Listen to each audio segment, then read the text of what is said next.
Funny joke. पूरी दुकान की जूतियां चेक करने के बाद खातून को पसंद एक भी ना आई और बोली, भाई वो वाला डिब्बा दिखाओ। दुकानदार हाथ जोड़ते हुए, ओ बाजी माफ़ कर दे हूं ना, ओ मेरी रोटी वाला डिब्बा है। Funny joke. एक आदमी आधी रात के वक्त एक वीरान गली से गुजर रहा था। अचानक उसने एक मकान में से बातों की आवाज़ आती सुनी। कोई शख्स कह रहा था, नहीं नहीं पहले बाजू काटो, गला बाद में काट लेना।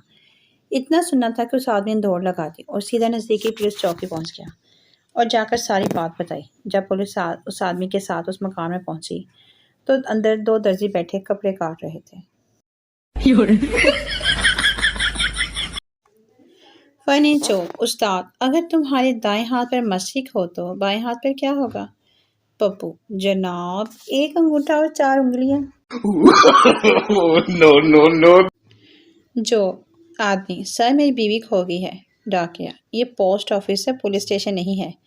आदमी, माजरत चाहूंगा, क्या करूं, कहाँ जाऊं, खुशी के मारे कुछ समझ ही नहीं आ रहा। No no no no. Funny joke. कंबल और रजाई को कर दो माफ, कर लो अपने घर के एसी कूलर साफ।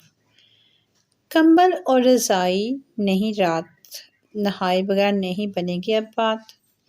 अपनी अपनी तबीयत में रखें नरमी, आप सबको मेरी तरफ से हैप्पी गर्मी। Funny joke. एक आंटी थी, उनकी एक बेटी थी। वो उसकी बहुत केयर करती थी, बाल संवारती थी, पोनियाँ बांधती थी कि बच्ची अच्छी दिखे, पर बच्ची की आंखें हमेशा बाहर रहती थी ऐसे।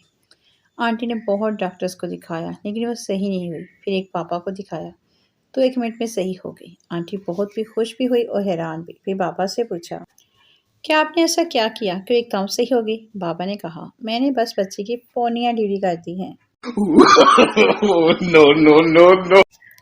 जोक। एक कॉकरोच जख्मी हाल में पड़ा था। दूसरा कॉकरोच, क्या हुआ, हिट लगी या चप्पल पड़ी? पहला कॉकरोच, नहीं यार ये लड़कियां हमें देखकर इतना चलाती है कि हार्ट अटैक आ गया है।